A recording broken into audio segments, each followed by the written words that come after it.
Hi friends, market की बात with Faraz के एपिसोड नंबर 6 में आपका स्वागत है। परसों थी 5 सितंबर 2025 और मैं आपके लिए लेके आया हूँ फ्राइडे की स्टॉक मार्केट का पूरा अपडेट। फ्राइडे का ट्रेडिंग सेशन एकदम रोलर कोस्टर रहा, जहां सुबह के समय ज़बरदस्त तेज़ी देखने को मिली, लेकिन शाम तक वो तेज़ी थोड़ी थोड़ी ठंडी पड़ गई।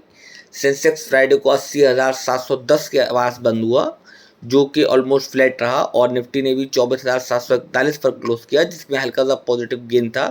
मतलब दिन का एंड बोरिंग लग सकता है, लेकिन अगर आप पूरे दिन के चार्ट देखेंगे तो फ्राइडे के मार्केट में काफ़ी एक्साइटमेंट थी। दिन की शुरुआत ही एक धमाकेदार गैप अप के साथ सेंसेक्स 250 पॉइंट से ज़्यादा जम करके ऊपर गया और निफ्टी ने 24,800 के ऊपर का लेवल क्रॉस किया। ये ऑप्टिमिज्म नया आया जीएसटी 2.0 के रिफॉर्म्स की वजह से। गवर्नमेंट ने टैक्स स्ट्रक्चर को सिंप्लीफाई करने की बात की है और कंज्यूमर गुड्स पर टैक्स कट अनाउंस किए गए। इससे कंजम्पशन सेक्टर में एक नया होप आया है। मार्केट पार्टिसिपेंट को लगा कि डिमांड में बूस्ट आएगा और कॉर्पोरेट पर इसका पॉजिटिव असर होगा, लेकिन जैसे ही दिन बढ़ा आहिस्ता आहिस्ता, वैसे ही एक क्लासिकल पैटर्न देखने को मिला, जिसमें लोगों ने तेज़ी से अपने प्रॉफिट बुक करना शुरू कर दिए। प्रॉफिट बुकिंग की वजह से रैली धीरे धीरे वीक हो गई और लास्ट के घंटों में मार्केट ऑलमोस्ट फ्लैट हो गया। अब अगर हम सेक्टर वाइज बात करें तो सबसे ज़्यादा आउट परफॉर्मेंस ऑटो सेक्टर ने दिया। महिंद्रा एंड महिंद्रा, आयशर मोटर्स और मारुति जैसे स्टॉक्स ने मजबूत रैली की। महिंद्रा एंड महिंद्रा ने तो अपना 52 वीक हाई बनाया और 2% से ज़्यादा ऊपर बंद हुआ। इसके पीछे रीज़न है फेस्टिव सीजन की डिमांड और जीएसटी रिफॉर्म्स का बूस्ट। रिलायंस इंडस्ट्रीज भी 1% से ज़्यादा ऊपर गया और इन्वेस्टर्स का भरोसा बना रहा। मेटल्स और मीडिया स्टॉक्स भी थोड़ा ग्रीन जोन में दिखाई दिए, लेकिन दूसरी तरफ आईटी सेक्टर ने मार्केट को नीचे खींचने की काफ़ी कोशिश की।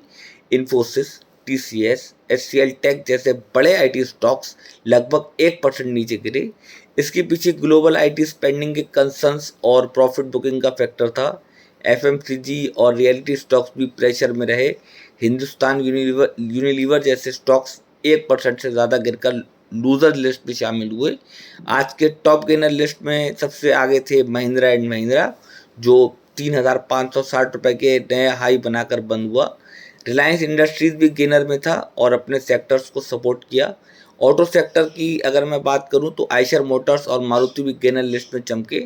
दूसरी तरफ लूजर्स में इन्फोसिस, HUL, TCS और HCL टेक, जिसमें सभी में 1% तक की गिरावट देखने को मिली। ग्लोबल क्यूज भी फ्राइडे को सपोर्टिव रहे। यूएस फेड की तरफ से रेट कट के एक्सपेक्टेशंस और ग्लोबल अनसर्टेनिटी थोड़ी कम होने की वजह से इन्वेस्टर्स को कॉन्फिडेंस मिला, लेकिन प्रॉफिट बुकिंग का प्रेशर हैवी रहा, जिससे ऑप्टिमिज्म को पूरी तरह सस्टेन नहीं होने दिया। दिन भर मार्केट में वोलेटिलिटी बनी रही। निफ्टी 24,500 से 25,000 के नैरो रेंज में अटका रहा। अब थोड़ा बात करते हैं इन्वेस्टर साइकोलॉजी की।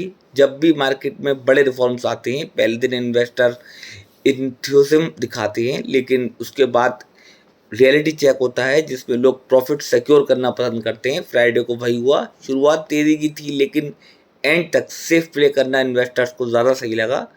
आने वाले दिनों में फोकस होगा जीएसटी के एक्चुअल इम्प्लीमेंटेशन पर, ग्लोबल क्यूज जैसे यूएस इकोनॉमी का डाटा रिलीज पर और क्रूड ऑयल के प्राइसेस पर।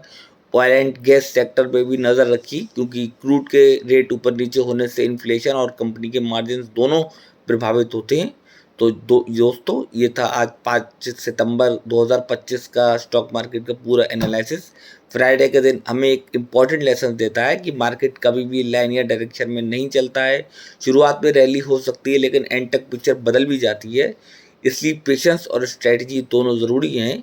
अगर आपको ये अपडेट का वीडियो पसंद आया हो तो वीडियो को लाइक करें, शेयर करें, चैनल को सब्सक्राइब ज़रूर करें। मैं फिर मिलूँगा आपको अगले ट्रेडिंग सेशन के फ्रेश वीडियो के साथ। मेरे साथ बने रहें। अंत में एक डिस्क्लेमर, मैं सेबी रजिस्टर्ड एडवाइज़र नहीं हूँ। आप किसी भी निवेश से पहले अपने वित्तीय सलाहकार की राय ज़रूर लें। Bye bye.